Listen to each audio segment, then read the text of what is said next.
మేధావులకు విద్యావంతులకు సభాధ్యక్షులు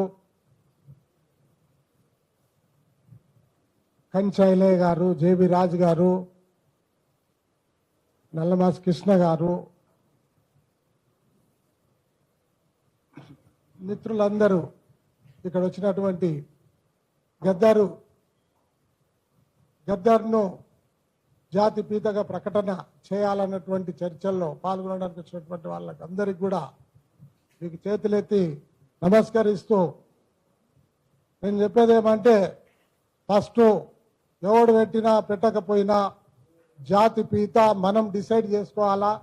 మన ఇంట్లో బిడ్డ ఉడితే మనం పేరు పెడతాం, అట్లాగే మనం జాతి పీతగా మనం డిక్లేర్ చేసుకోవాలా. గవర్నమెంటు మీరు పాఠ్య పుస్తకాలల్లా బుక్కులల్లా గద్దర్ పేరు పెట్టాలి, ట్యాంక్ బండి మీద గద్దర్ విగ్రహం పెట్టాలి, గద్దర్ పేరు మీద ఒక జిల్లా ప్రకటన చేయాలి.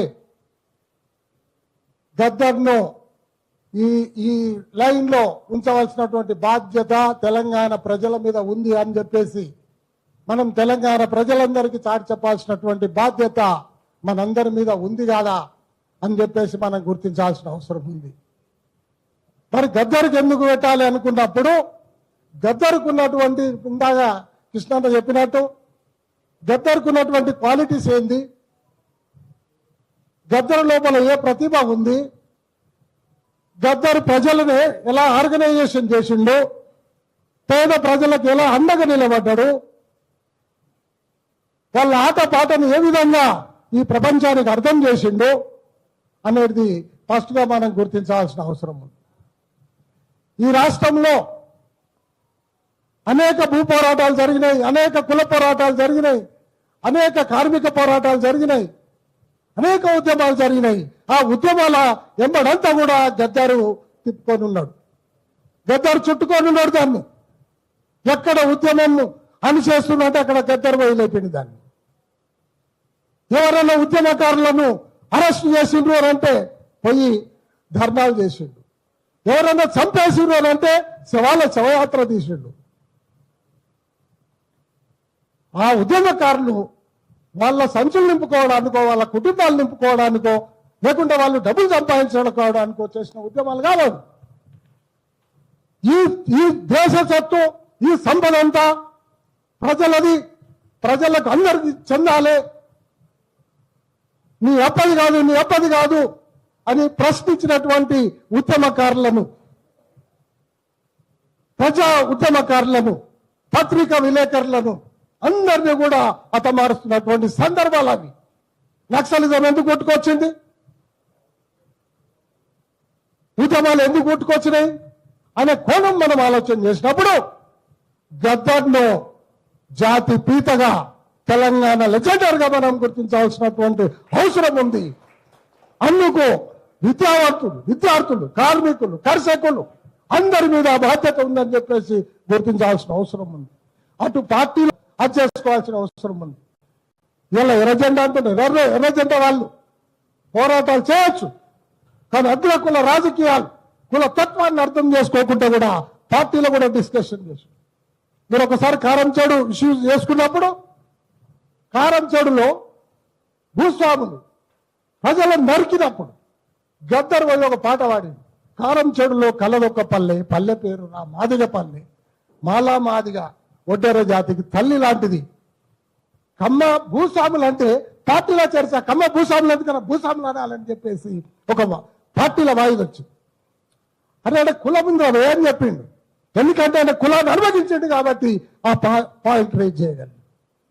అంత పెద్ద పార్టీ, అంత నైతిక విలువలు గల పార్టీ, భూ పోరాటాలు చేసిన పార్టీ, అరే కమ్మోళ్ళు చంపిండ్రు, కమ్మ ముఖ్యమంత్రి ఉన్నాడు, వాళ్ళంతా కుట్ర చేసి చంపిండ్రు, వాడిని కమ్మోళ్ళు ఎందుకు అనొద్దు అని చెప్పేసి గద్దర్ వాదించిండు పార్టీలో. పార్టీ కూడా అయినారు కమ్మ భూస్వాములు అనొద్దు, భూస్వాములు అనాలని. కాబట్టి ఎవరిని కూడా వదిలిపెట్టలే. ఇది మత పునాదుల మీద ఉన్నటువంటి దేశం, ఇది కుల పునాదుల మీద పెరిగినటువంటి దేశం. అలాంటి పాలకులు పాలిస్తున్నటువంటి రాజ్యం. ఈ రాజ్యాన్ని ఈ విధంగా ప్రశ్నించాలని చెప్పిండు. అది గద్దర్కున్నటువంటి క్వాలిటీ. మీరు జాతి పీతలు ఎట్లా అవుతారు, ఫోటోలు వేసుకొని వచ్చే మధ్యలో వచ్చేసి ఏదో కథలు చేసేసి మీరు ప్రజలలో ఉండాలంటే చరిత్రగానే ఉంచుతారు. చరిత్రకారులు ఎక్కడ పోలేరు, చచ్చిపోలేరు. ఇంకా కంచాయిల వాళ్ళు పుడుతూనే ఉంటారు, ఇంకా జేబీరాజులు పుడుతూనే ఉంటారు, అనేక మంది పుడుతూనే ఉంటారు. మిమ్మల్ని భూస్థాపితం చేస్తారు. ఆ రోజులు తప్పకుండా భావితరాలు చేస్తారు అని చెప్పేసి మనం గుర్తించాల్సిన అవసరం ఉంది. దీనికి మనం పునాదులు వేయవలసిన అవసరం ఉంది. అందుకు ప్రజలు సంసిద్ధం కావాల్సిన అవసరం ఉంది, విద్యార్థులు సంసిద్ధం కావాల్సిన అవసరం ఉంది అని చెప్పేసి మేము గద్దర్ చనిపోయినటువంటి ఒక గంటల్లో మాకు న్యూస్ వస్తే ఇమీడియట్లీ మాకు అందుబాటులో ఉన్నటువంటి వాళ్ళతో మాట్లాడి ఇమీడియట్లీ ఒక గద్దర్ గలమని ఏర్పాటు చేయాలి. గద్దర్ను మాయం చేస్తారు. ఎందుకనంటే అనేక సందర్భాలు మనం చూసినాం. పోరాటాలు చేసిన వాళ్ళను అనేక మందిని మట్టిలో కలిసిపోయింది. చరిత్ర లేదు వాళ్ళకి.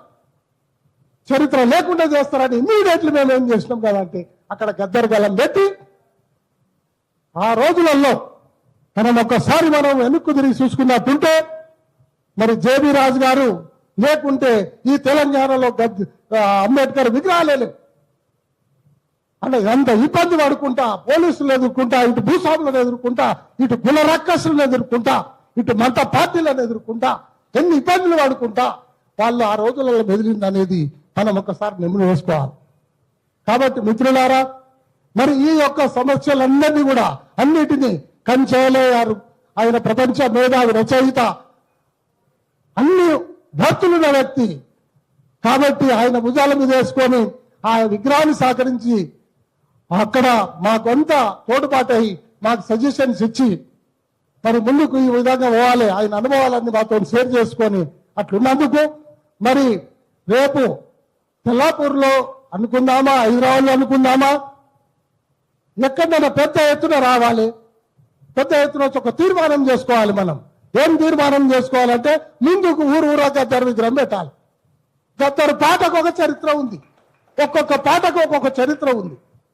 అక్కడ బీసీ ఉద్యమం జరిగేటప్పుడు విపి సింగ్ ప్రధానమంత్రి ఉన్నప్పుడు ఎవరో రిజర్వేషన్స్ జరిగినప్పుడు రిజర్వేషన్ జరుగుతుంటే ఆయన ఉండే మంత్రి, ఆయన బీజేపీ